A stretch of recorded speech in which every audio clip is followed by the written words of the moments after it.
உதயநிதி இனி உனக்கு மரியாதையே கிடையாது. பெண்கள் கிட்ட இனிமேல் மக்கள் கிட்ட மரியாதையே கிடையாது. நீ ஓட்டு கேட்டு ரோட்டு பக்கம் எங்க வந்துடாத. கண்டிப்பா உனக்கு அங்க வச்சு செஞ்சு அனுப்புவோம். உனக்கு அவ்வளோ மக்கள் அவ்வளவு வெறுப்போட இருக்கிறாங்க. அப்படி இருந்துதான் உன தூக்கி இருக்கிறாங்க. இந்த ஆட்சிக்கு என்ன பிரச்சனை நீங்க கொடுத்தாலும் மக்களான நாங்க சப்போர்ட் பண்ணுவோம். அவருக்காக இறங்குவோம். எந்த லெவல்ல இறங்கி வேணாலும் போராட்டம் நாங்க செய்வோம். எத்தனை பங்களா, எத்தனை சொத்து, ஏன் போய் சொல்றாங்க? மகாபலிபுரத்துல இப்ப அவங்க தாத்தாவுக்கு கட்டணம் கட்டிட்டு இருக்காங்க. எவன் வீட்டு பணம் அது? காசு இல்லைன்னு சொல்றாங்க. யார் வீட்டு காசுல இப்ப அந்த கட்டணம் கட்டிட்டு இருக்காங்க? எதிர்கட்சி தலைவர் பேசுறதை நிறுத்தணும். நாவடக்கம் வேணும். கண்டிப்பா நாவடக்கம் வேணும். பார்த்து பேசுங்க. ஒரு கட்சியை நீங்க எதுக்குறீங்கன்றதுக்காக உங்க வாய்க்கு வந்ததெல்லாம் பேசாதீங்க. உன் குடும்பத்தை நீ ஒழுங்கா முதல்ல பாரு. உன் பொண்டாடி என்ன பண்றான், உன் புள்ள என்ன பண்றான், உன் அப்பா என்ன பண்றான், அதை கவனி முதல்ல. அதை விட்டுட்டு அடுத்தவங்க குடும்பத்துல இது நடந்துச்சு, அடுத்தவங்க குடும்பத்துல இப்படி இருக்காங்க அப்படி 1000 இருக்கும் அவங்க குடும்பத்துல. அவங்க குடும்பத்துல எவ்வளவு வேணா இருந்துட்டு போகுது. அதை பத்தி உனக்கு என்ன கவலை இருக்கு? பார்த்து பேசுங்க. யாருக்குமே சரி, அடிமட்ட தொண்டனா இருந்தாலும் சரி, பெரிய தலைவனா இருந்தாலுமே சரி, அது எல்லா கட்சிக்குமே உண்டு. சுயமரியாதைங்கிறது உண்டு. அதுக்கு நாவடக்கம் வேணும், தன்னடக்கம் வேணும். பார்த்து பேசுங்க. தலைமைச் செயலகத்துல உட்கார தகுதி, கரெக்டான தகுதி எங்க அண்ணன் ஒரு ஆளுக்கு மட்டும்தான் இருக்கு. அவங்க என்ன சீனாலும் என்ன குட்டையை குழப்பினாலும் இனிமேல் அவர் பருப்பு வேகாது. அசிங்கமா 5 வருஷமா ஆட்சி நடத்துனீங்களே, எந்த போராட்டத்துக்கு வந்த? நீ துபாயில லண்டன்லயே போய் உட்கார்ந்துட்டு இருந்தீங்க.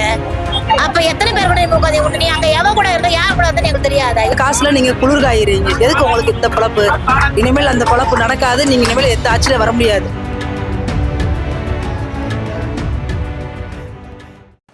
இங்க நாங்க வந்திருக்கிறது மகளிரை இழிவுபடுத்தி எதிர்கட்சியினர் பேசுறாங்க. அதை கண்டித்து நாங்க எல்லாரும் இங்க ஒண்ணு சேர்ந்திருக்கோம். இது ஆளுங்கட்சி எதிர்கட்சிங்கிற பேச்சுக்கே இடம் இல்லைங்க. இங்க மகளிரை இழிவுபடுத்துறாங்க அப்படிங்கிற ஒரு காரணத்துக்காக தான் நாங்க எல்லாருமே சேர்ந்திருக்கோம்.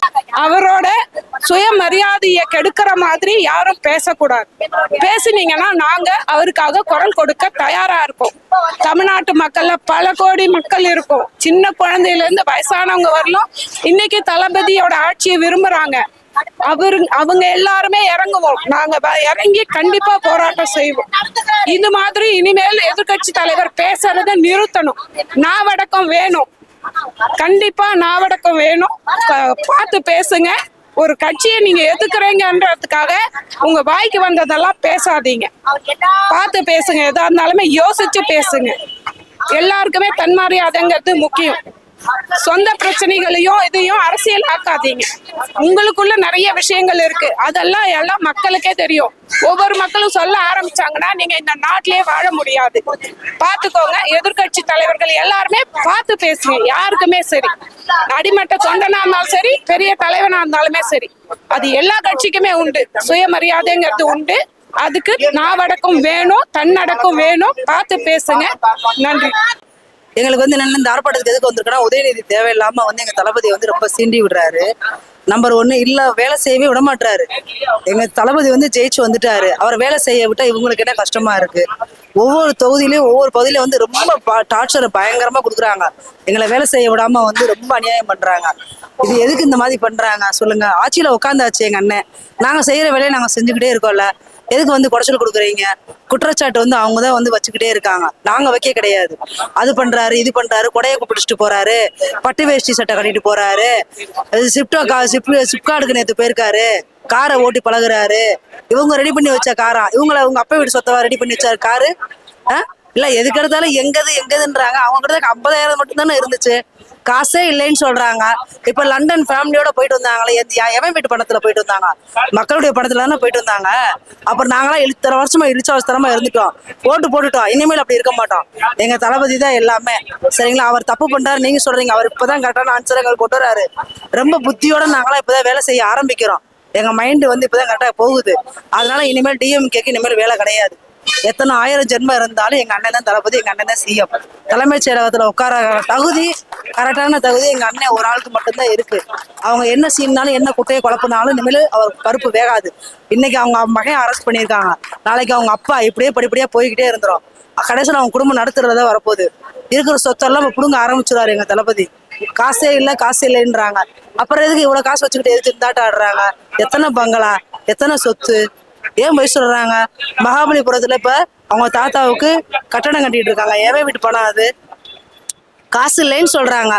யார் வீட்டு காசுல இப்ப அந்த கட்டடம் கட்டிட்டு இருக்காங்க. எங்களெல்லாம் எவ்வளவு கஷ்டப்படுத்தி பிச்சை எடுக்க வச்சு ஒவ்வொரு கஷ்டத்தையும் கொடுத்து அந்த காசுல நீங்க குளிர் காயிறீங்க. எதுக்கு உங்களுக்கு இந்த பொழப்பு? இனிமேல் அந்த பொழப்பு நடக்காது. நீங்க இனிமேல் எந்த ஆட்சியில வர முடியாது. இனிமேல் உங்களுக்கு எல்லாமே பூஜ்ஜியம் தான். இதுதான் எங்களுடைய முடிவு, மக்களுடைய தீர்ப்பு. இப்ப நாங்க சொல்றது எல்லாமே அவங்க காதுல நல்லா விழணும். சரிங்களா? ஒழுங்கா இனிமே நல்லபடியா நடக்கணும்னா ஒழுங்குமுறையா நடக்கணும், நல்லபடியா பேசணும். சரியா? மக்களை மதிக்க கத்துக்கணும். முதல்ல இவங்க 75 வருஷ கட்சின்றாங்க. மக்களை மதிக்க தெரியாத ஒரு ஆள் 75 வருஷமா என்ன கட்சி நடத்துனாங்கன்னு தெரியல. இவங்களுக்கு ஓட்டு போட்டு இவங்க ஆட்சி செய்யும் போது மக்கள் தற்கூரி கிடையாது, இப்ப தற்கூரின்றாங்க. அப்ப இவங்களுக்கு ஓட்டு போட்டா அவங்க தற்கூரி இல்லை, எங்க அண்ணனுக்கு ஓட்டு போட்டா நாங்க தற்கூரியா? பெண்களை எப்ப பார்த்தாலும் இழிவாவே பேசுறது. ஒரு யூடியூப் ஒண்ணு சேனல், ஒரு ஜென்சின்னு ஒண்ணு ஆரம்பிச்சு வச்சிருக்கிறாங்க. அதுங்க பண்ற அட்டுழியம் தாங்க முடியல. அதுங்க யாரோட தைரியத்துல பண்றாங்க? டிஎம்கே தைரியத்துல பண்றாங்க. தலைமை சொல்லுது, அதனால அந்த ஜென்சி கிட்ஸுங்க இந்த மாதிரி வேலை பாக்குறாங்க. அதுக்கும் நாங்க எதுவும் வாய திறக்கல, கம்முன்னு எங்க வேலையை நாங்க பாத்துட்டு இருக்கோம். நாங்க மக்களால் தேர்ந்தெடுக்கப்பட்ட ஒரு தலைவரை இழிவா பேசவோ இழிவா நடத்தவோ அவரோட பர்சனலை டச் பண்ணவோ இவங்களுக்கு எந்த வித அருகதையும் கிடையாது. எல்லாரும் வந்து தளபதி ஆட்சியை வந்து குறை சொல்லிக்கிட்டே இருக்காங்க. ஆனா இவங்க தலைமுறையா ஆட்சியில இருந்தப்ப என்ன அவ்வளவு செஞ்சு கிழிச்சாங்கன்னு எங்களுக்கு தெரியல. ஆனா தளபதி 2 மாசம் தான் ஆகிறது அவரால் என்னெல்லாம் எஃபோர்ட் போட்டு செய்ய முடியுமோ அத்தனையும் செஞ்சிருக்காரு. இத்தனைக்கும் நமக்கு நிதி நெருக்கடி நிறைய இருக்கு. அத்தனை நிதி நெருக்கடியும் சமாளிச்சு நமக்கு மக்களுக்கு என்னெல்லாம் செய்ய முடியும் அப்படிங்கறத அவர் பட்ஜெட் போட்டு பண்ணிட்டு இருக்காரு. கரெக்டா பண்றாரு. ஆனா அதுலயும் நீங்க குறை சொல்றீங்க, அதுலயும் குத்தம் கண்டுபிடிக்கிறீங்க. இதுக்கு முன்னாடி இருந்தவங்களெல்லாம் இந்த மாதிரி கேள்வி கேட்க முடியல உங்களால. அப்ப நீங்க எல்லாம் எங்க போயிருந்தீங்க? அப்ப ஏன் நீங்க கேள்வி கேட்கல? எதிர்த்து மத்த ஆட்சி நடக்கும் போது உங்களால கேள்வி கேட்க முடியாது. உங்க ஆட்சியில நீங்க செஞ்ச ஊழல்களை பத்தி நீங்க வெளியில சொன்னா அது உடனே வேற ஏதாவது டைவர்ட் பண்ணிட வேண்டியது. உங்க ஆட்சியில நடந்த ஊழல்கள் இப்ப அமைச்சர்கள் எல்லாம் மாட்ட போறாங்களே, அதுக்கு நீங்க என்ன பதில் சொல்ல போறீங்க? ஒரு அமைச்சரை பிடிக்கலாம்னா உடனே அவருக்கு உடம்பு சரியில்லைன்னு போய் ஹாஸ்பிட்டல்ல அட்மிட் ஆயிட வேண்டியது. ஒரு சேஃப்டியா நீங்களே ஹாஸ்பிட்டல் கட்டிக்க வேண்டியது, அந்த ஹாஸ்பிட்டல்ல நீங்களே அட்மிட் ஆயிக்க வேண்டியது. ஒரு அரெஸ்ட் வாரண்ட் வருதுன்னா உடனே முன்ஜாமீன் கிடைக்கிற வரலாம் அவங்க ஹாஸ்பிட்டல் விட்டு வெளியிலேயே வர்றது கிடையாது. ஆனா நம்ம தளபதி அப்படி சொல்ல கிடையாது. யாரா இருந்தாலும் சரி, அடித்தட்ட மக்கள்ல இருந்து நம்ம அமைச்சரா இருந்தாலுமே ஒரே மாதிரி தான் அவரை ட்ரீட் பண்றாரு. மத்த ஆட்சியில டிராபிக்கை ஜாம் பண்ணி முதலமைச்சர் போனாரு. மத்த அமைச்சர்கள் போறாங்கன்னா மக்களுக்கு இடையூறா இருக்கும். மணி கணக்குல வெயில்ல நிக்கணும் நாங்க. ஆனா இப்ப நம்ம தளபதி போறாரு. அவர் வர்றதும் தெரியல, போறதும் தெரியல. மக்களோட இணைஞ்சுதான் அவர் போறாரு. அவருக்காக டிராபிக் அவர் நிறுத்த சொல்றதே கிடையாது. எவ்வளவு பாதுகாப்பு போட்டாலுமே அவர் மக்களை பார்த்து ரெஸ்பான்ஸ் பண்றாரே தவிர உங்களை மாதிரி ஃபுல்லா ஏசி வேன்ல போறது, ஏசி காரை மூடின்னு போறது எந்த இதுவுமே கிடையாது. மக்கள் அவர் தளபதி வாழ்கன்னாலும் உடனே அவர் கண்ணாடியை இறக்கி எங்களுக்கு வணக்கம் சொல்றாரு, எங்களுக்கு கையசைக்கிறாரு. இதுதான் நல்ல தலைமை, இதுதான் நல்ல ஆட்சி. இனியாவது அரசியல நாகரிகமா செய்ய சொல்லுங்க. நாகரிகம் தெரியலன்னா மக்கள்கிட்ட கேட்டு தெரிஞ்சுக்க சொல்லுங்க. மக்கள்கிட்ட கேட்கறோட என் அண்ணன் கிட்ட கேட்டு தெரிஞ்சுக்க சொல்லுங்க. அவர் நல்லாவே சொல்லி கொடுப்பாரு. நாகரிகனா என்ன, நாகரிக அரசியல்னா எப்படி, பெண்களை எப்படி மதிக்கணும், எப்படி பேசணும்ன்றதை அவர் சொல்லி கொடுப்பாரு. அவர் சொல்லி கொடுத்தது கேட்டாவது இனிமே திருந்தி நல்லபடியா இருக்க சொல்லுங்க. இனியும் உதயநீதி வாயை எங்கேயும் திறக்கவே கூடாது. உதயநீதி இனி எங்க வாயை திறந்தாலும் அங்க ஆர்ப்பாட்டம் வெடிக்கும். உதயநீதியை நிரந்தரமாக உள்ள ஜெயிலுக்குள்ளேயே வைக்க வேண்டியது வரும். அடுத்து அவங்க அப்பாவும் போவாரு. பையனுக்கு ஒரு நல்ல புத்திமதி சொல்லி நல்ல வார்த்தைகளை சொல்லி பேச கத்து கொடுக்கணும். அப்பாக்கே பேச தெரியல, அப்பாவுக்கு தாத்தாவும் பேச தெரியல. அப்படிப்பட்ட ஒரு குடும்பத்துல இருந்து இருக்கிறவரை எப்படி பேசுவாரு? இந்த மாதிரிதான் பேசுவார். அவங்க வீட்லயும் பெண்கள் இருக்காங்க, அம்மா இருக்காங்க, பொண்டாடி இருக்கிறாங்க, சொந்த பந்தம் எவ்வளவு பேர் இருக்கிறாங்க. அவங்கள இவங்க பேசுவாங்களா?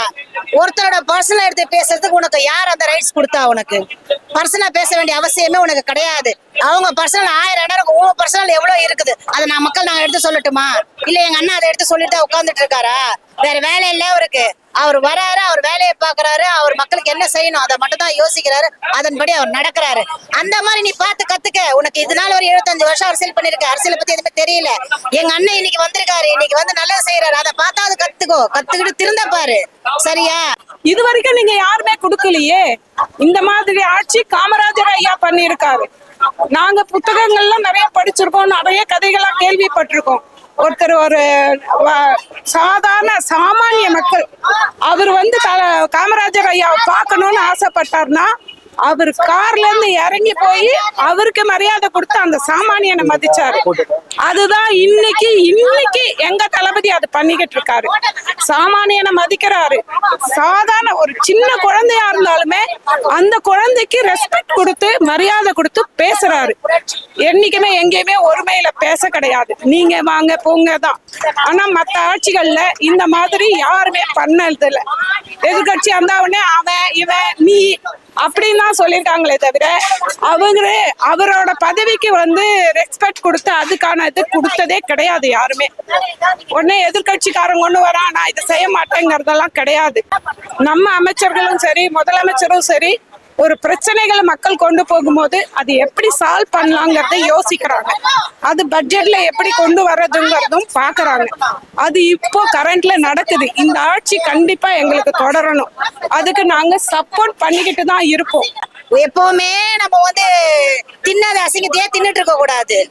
சாப்பாடு இனிமேல சாப்பாடாவது சாப்பிட ஆரம்பிக்கணும். அசிங்கத்தை தான் தின்னுவேன்னா நீ அதுக்கு உண்டான பலன் அனுபவிப்ப. எப்பவுமே உதயநிதி இனி உனக்கு மரியாதையே கிடையாது. பெண்கள் கிட்ட இனிமேல் மக்கள் கிட்ட மரியாதையே கிடையாது. நீ ஓட்டு கேட்டு ரோட்டு பக்கம் எங்க வந்துடாத. கண்டிப்பா உனக்கு அங்க வச்சு செஞ்சு அனுப்புவோம். உனக்கு அவ்வளோ மக்கள் அவ்வளவு வெறுப்போட இருக்கிறாங்க. அப்படி இருந்துதான் உன தூக்கி இருக்கிறாங்க. இத்தனையும் நீ சேப்பாகத ஒரு தொகுதி ஜெயிச்சுட்டேன்றதுனால இன்னைக்கு இவ்வளவு பேச்சு பேசுறேன். அதுவும் உனக்கு முடிக்கப்படும். அதுவும் உனக்கு அந்த தொகுதியோட உனக்கு தூக்கப்படும். நீயா இனி அடுத்த எலெக்ஷன்ல உனக்கு அந்த தொகுதி வந்துச்சுன்னா நீ இருக்க மாட்டே. அது கன்ஃபார்ம்டு. இனி இருக்கிற வரையமாவது நல்லா செய்யறதுக்கு வழியை பாரு. அடுத்தவனை பத்தி குறை சொல்லிக்கிட்டு அடுத்தவங்களை பத்தி பேசிக்கிட்டு அடுத்தவங்க குடும்பத்துல மூக்க நுழைச்சிக்கிட்டு நான் அடுத்தவங்க கூட கலகம் பண்ணி அவங்க குடும்பத்தை உடைக்கலான்னு நீ நினைக்காத. உன் குடும்பத்தை நீ ஒழுங்கா முதல்ல பாரு. உன் பொண்டாடி என்ன பண்றான், உன் புள்ள என்ன பண்றான், உன் அப்பா என்ன பண்றான், அதை கவனி முதல்ல. இந்த ஆட்சிக்கு என்ன பிரச்சனை நீங்க கொடுத்தாலும் மக்களான நாங்க சப்போர்ட் பண்ணுவோம். அவருக்காக இறங்குவோம். எந்த லெவல்ல இறங்கி வேணாலும் போராட்டம் நாங்க செய்வோம். நீ விவசாய போராட்டம் நடக்கிறோம். அசிங்கமா 5 வருஷமா ஆட்சி நடத்துனீங்களே, எந்த போராட்டத்துக்கு வந்த? நீ துபாயிலயும் லண்டன்லயே போய் உட்கார்ந்துட்டு இருந்தீங்க. அப்ப எத்தனை பேர் கூட உட்காந்து நீ அங்க எவ கூட இருந்தா யார் கூட இருந்தா எனக்கு தெரியாதா? எதுக்கு நீ இந்த மாதிரி பண்ணிட்டு இன்னைக்கு வந்து நிக்கிற விவசாயத்துக்கு வந்து கொடி பிடிக்கிற அங்க இப்படி பேசுற அப்படி பேசுற? எதுக்கு இந்த மாதிரி பேசுற நீ? அசிங்கமா இல்ல உனக்குல? 5 வருஷமா நம்ம என்ன பண்ணணும் யோசிச்சு பார்க்கணும். 5 வருஷமா நம்ம எதுவுமே பண்ணாதான் நம்ம தூக்கி எரிஞ்சு நடுத்துல நம்ம நிக்க வச்சுட்டாங்க. சொந்த தொகுதியில அப்பாங்காரன் தோத்து போயாச்சு. இதுக்கு மேல என்ன அசிங்கம் கிடக்குது உனக்கு? அசிங்கமாவே இல்லையா? நீங்களே கொஞ்சம் அசிங்கம் சூடு சொரணை எதுவுமே இருக்காது உங்களுக்கு.